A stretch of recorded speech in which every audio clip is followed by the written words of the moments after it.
Hello नमस्कार दोस्तों, स्वागत करते हैं अपने यूट्यूब चैनल एजुकेशन पाठशाला में।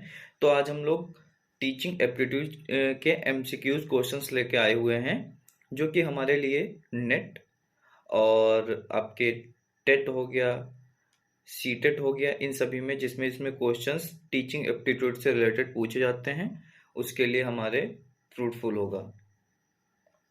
ठीक है, तो हम लोग सबसे पहले देख लेते हैं कि इसकी पीडीएफ आप लोगों को कैसे मिलेगी। इसकी पीडीएफ के लिए आप लोग एजुकेशन पाठशाला टेलीग्राम पे सर्च करेंगे, वहाँ पे आपको चैनल मिल जाएगा, वहाँ से आप लोग इसकी पीडीएफ डाउनलोड कर सकते हैं। फिर हम लोग सबसे पहले आते हैं शिक्षण। शिक्षण क्या होता है? शिक्षण अभिवृत्ति। पहले सब हम लोग टीचिंग एप्टीट्यूड पे आते हैं। टीचिंग एप्टीट्यूड क्या होता है? टीचिंग एप्टीट्यूड दो शब्दों से मिलकर बना होता है। पहला टीचिंग और दूसरा एप्टीट्यूड। मतलब टीचिंग का हिंदी मीन शिक्षण होता है, और एप्टीट्यूड का मतलब अभिवृत्ति, मतलब कैसे हम लोग सिखाते हैं, सिखाने की क्रिया। ठीक है, जिसका अर्थ होता है एक शिक्षक में विद्यार्थियों को पढ़ाने वाले गुणों का पाया जाना। मतलब कैसे, हाउ टू टीच, कैसे पढ़ा रहा है, कैसे उसके गुण हैं, कैसे बच्चे उसकी पढ़ाए हुए चीजों को समझ रहे हैं, ये सारी चीजें आती हैं हमारे टीचिंग एप्टीट्यूड में। दूसरे शब्दों में कह सकते हैं हम लोग शिक्षण प्रदान करने की कला से है। मतलब जैसे किस तरीके से हम लोग अपने आप को प्रेजेंट कर रहे हैं, किसी टॉपिक को कैसे प्रेजेंट कर रहे हैं, कैसे डिलीवर कर रहे हैं, कैसे बच्चे समझ रहे हैं, ये तरीके आते हैं हम लोगों के टीचिंग एप्टीट्यूड में। शिक्षक अपने ज्ञान को विद्यार्थियों तक कैसे पहुंचा रहा है, मतलब जैसे भी आपका पहुंचा रहा है, बस बच्चे को समझ में आना चाहिए वो सारी चीजें। यह होता है हमारा टीचिंग एप्टीट्यूड। अब किसी किसी के अंदर होता है डिलीवर करने की क्षमताएं नहीं सही होती हैं, मतलब वो अच्छे से डिलीवर नहीं कर पाता है, जो भी है उसके अंदर नॉलेज बहुत होता है, लेकिन क्या होता है वो लोग अच्छे से डिलीवर नहीं कर पाते हैं, बच्चों को समझा नहीं पाते हैं। नॉलेज वो अपने लिए बहुत है, उनके पास इतना नॉलेज है कि वो अच्छे अच्छे एग्जाम्स पास आउट कर सकते हैं, लेकिन पढ़ाने की भी एक कला होती है। अगर जो आप लोग अच्छे से नहीं पढ़ा सकते हैं, तो अगर मेन क्या होता है पढ़ाने में, बच्चे को समझ में आना चाहिए। ये नहीं है कि आप कि पढ़ाते चले गए, पूरा लेक्चर पढ़ाते चले गए, चले गए, तब बच्चे को कुछ समझ ही में ना आए। तो ये सारी चीजें हमारे टीचिंग एप्टीट्यूड में आते हैं, कैसे बच्चों को हम लोग पढ़ाते हैं। तो हम लोग सबसे पहले देखते हैं, सबसे पहला क्वेश्चन हम लोग का आता है, शिक्षण से क्या अभिप्राय है? क्या शिक्षण से अभिप्राय है? सीखने में सहायक, शिक्षण की अंतःक्रिया, सीख देना, या इनमें से कोई नहीं? तो इसमें से हम लोग का ऑप्शन आ जाता है सी, मतलब सीख देना। शिक्षण मतलब किसी को सिखाना।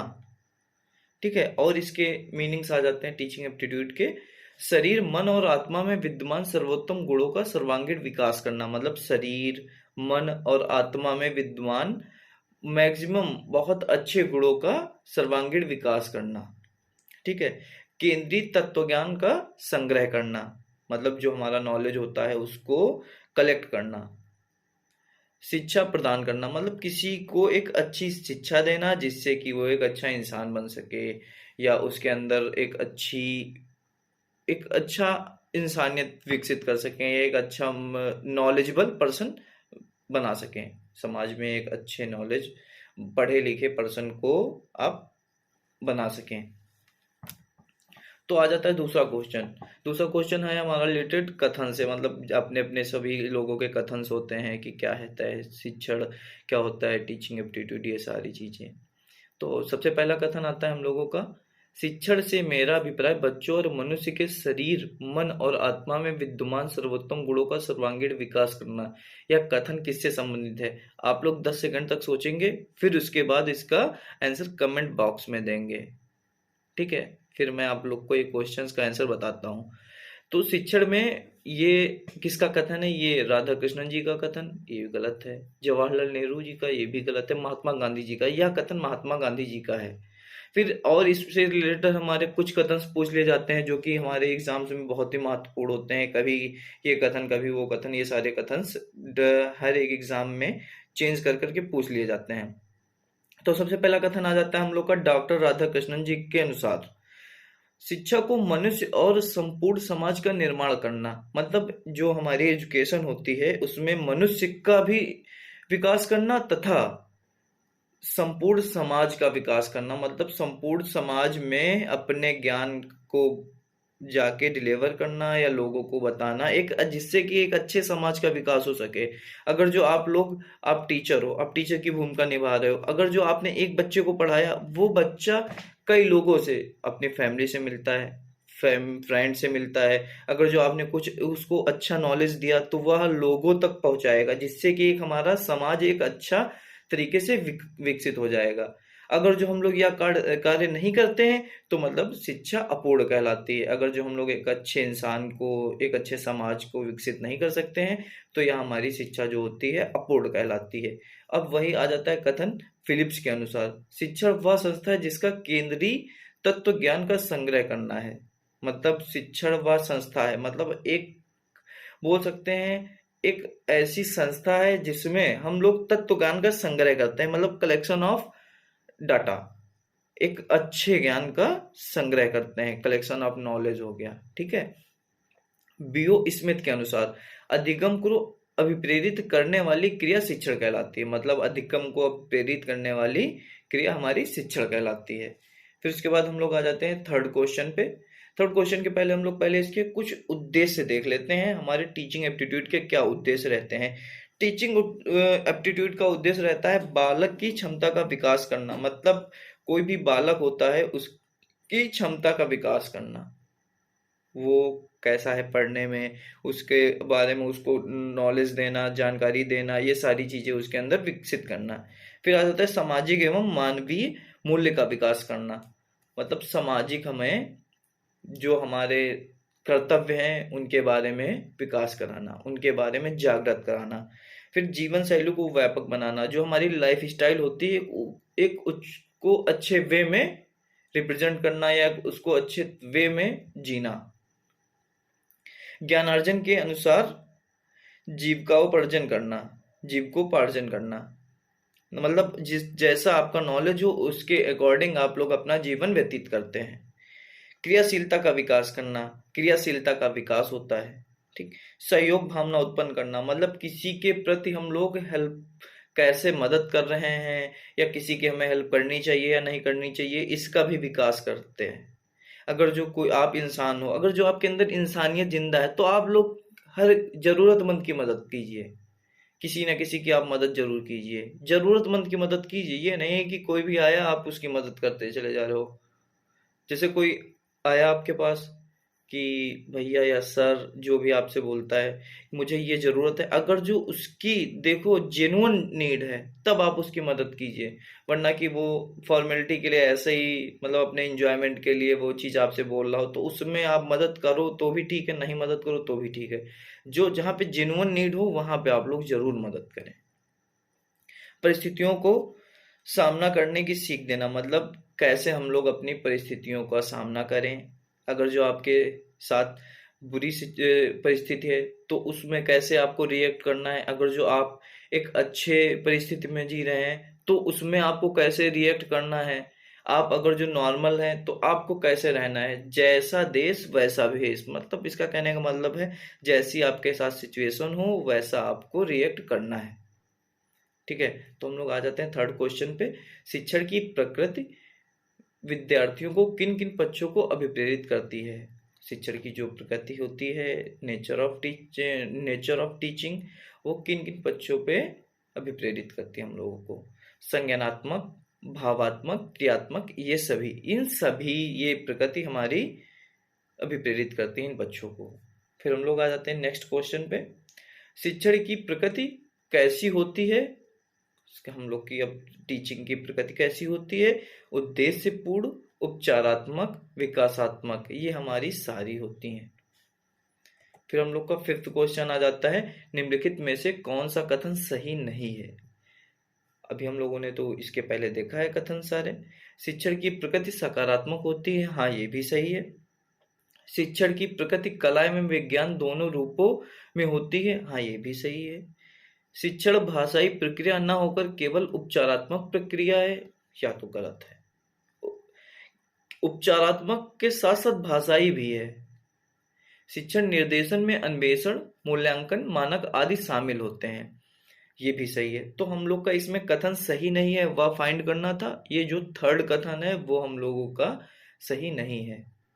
फिर हम लोग आ जाते हैं फिफ्थ क्वेश्चन पे। फिफ्थ क्वेश्चन में क्या बता रहे हैं, निम्न में से कौन सा शिक्षण की प्रकृति को प्रदर्शित नहीं करता है। मतलब शिक्षण की प्रकृति को कौन सा प्रदर्शित नहीं करता है। शिक्षण सर्वांगीण विकास की प्रक्रिया है, मतलब यह एक होल डेवलपमेंट की प्रोसेस है, या बिल्कुल सही है टीचिंग। शिक्षण एक सामाजिक प्रक्रिया है, बिल्कुल यह एक सामाजिक प्रक्रिया है, सोशल प्रोसेस है, बिल्कुल सही है। शिक्षण एक गतिहीन प्रक्रिया है, नो ये गलत है। शिक्षण एक गतिहीन प्रक्रिया नहीं है। शिक्षण एक द्विध्रुव प्रक्रिया है, बिल्कुल, जिसमें कि एक टीचर होता है, एक बालक होता है, ये ऐसे द्विध्रुव आ जाते हैं। और जो थर्ड आ जाता है, जिसमें हम लोग शिक्षा जिस बारे में, सब्जेक्ट के बारे में, जिस विषय के बारे में नॉलेज दे रहे हैं, वो तीसरा ध्रुव आ जाता है हम लोगों का। बेसिकली द्विध्रुव मतलब दोनों के बीच में हम लोग का कम्युनिकेशन होता है, दोनों के बीच में नॉलेज बढ़ाई जाती है। ठीक, इसमें का थर्ड ऑप्शन हो जाएगा आपका कि थर्ड जो है वो प्रदर्शित नहीं करता है, प्रकृति को प्रदर्शित नहीं करता है। हम लोग का सेवेंथ क्वेश्चन आ जाता है, निम्न में से कौन सा एक शिक्षण प्रक्रिया की ओर संकेत नहीं करता है। मतलब इसमें कौन सा जो है वो शिक्षण की ओर, शिक्षण प्रोसेस की ओर संकेत नहीं करता है। व्यावसायिक प्रक्रिया, सतत प्रक्रिया, अंतः प्रक्रिया, सामाजिक प्रक्रिया। जो हमारा व्यावसायिक प्रक्रिया है इसकी ओर संकेत नहीं करता है। हम लोग अब आ जाते हैं एट्थ क्वेश्चन पे। निम्नलिखित में से कौन सा कथन शिक्षण की प्रकृति को दर्शाता है। हम लोग अब इसमें प्रकृति को अभी देख चुके हैं हम लोग, प्रकृति कैसी होती है। यह एक कला है, बिल्कुल, मतलब कला का मतलब ये नहीं है कि आर्ट वो आपका ड्राइंग से रिलेटेड, या स्किल, मतलब कला का मतलब होता है एक स्किल, ठीक है, कौशल, ये सारी चीजें। यह एक विज्ञान है, बिल्कुल सही है, सही बात है, यह एक विज्ञान भी है। यह विज्ञान और कला दोनों है, बिल्कुल यह विज्ञान और कला दोनों है, ना तो कला और ना ही विज्ञान, ये गलत है। मतलब इसमें हम लोग को सटीक देना है आंसर कि देखो कला भी है और विज्ञान भी है, तो हम लोगों को इसमें दोनों बोथ का जहाँ पे आंसर आ जाए वहां पे हम लोग को टिक कर देना है। ये इसमें सी ऑप्शन है, सी ऑप्शन को हम लोग, हमारा ये सी ऑप्शन हो जाएगा, थर्ड मतलब ऑप्शन। फिर हम लोग आ जाते हैं, निम्न में से कौन से शिक्षण का केंद्र बिंदु होता है। मतलब शिक्षण जो हम लोग किसी चीज को, किसी को बताते हैं, उसका मेन पॉइंट क्या होता है, हम लोग किसको टारगेट करते हैं कि हमें किसे नॉलेज देना है। अध्यापक तो खुद ही नॉलेज बांटता है, तो कैसे हो जाएगा मेन पॉइंट, कैसे, किसको केंद्र बिंदु कैसे हो जाएगा। बालक, हाँ बिल्कुल, यह तो हो सकता है, क्योंकि हम लोग टारगेट करते हैं हमेशा बालकों को, विद्यार्थियों को, शिक्षार्थियों को, उन्हीं को टारगेट करते हैं जिसके अंदर सीखने की चाह है, उसे ही हम लोग टारगेट करते हैं, जैसे बालक। ठीक है, ये हो जाएगा पक्का, ये राइट ऑप्शन है। विषय, बिल्कुल ये भी हो सकता है, लेकिन ये मेन पॉइंट नहीं है। हम लोग किसी चीज को लेके बताते हैं उस बारे में। समाज में तो सभी आ जाते हैं, हम लोग सभी को तो टारगेट नहीं करते हैं। किसी सेमिनार में जाते हैं, जो वही स्पेसिफिक पर्संस होते हैं उन्हीं को हम लोग टारगेट करते हैं ये बताने के लिए।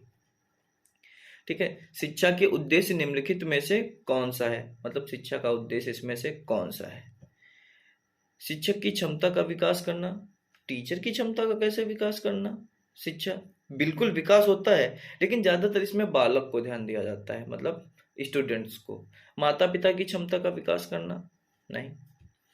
कच्छ वातावरण को बनाए रखना, नहीं। बालकों में सृजनशीलता को बढ़ावा देना, ये सही है, मतलब जागरूकता की उसमें बढ़ावा देना। शिक्षा के शिक्षा के माध्यम से हम लोग एक अच्छे जागरूक इंसान बनते हैं, हम लोग को सभी चीजों की नॉलेज होती है।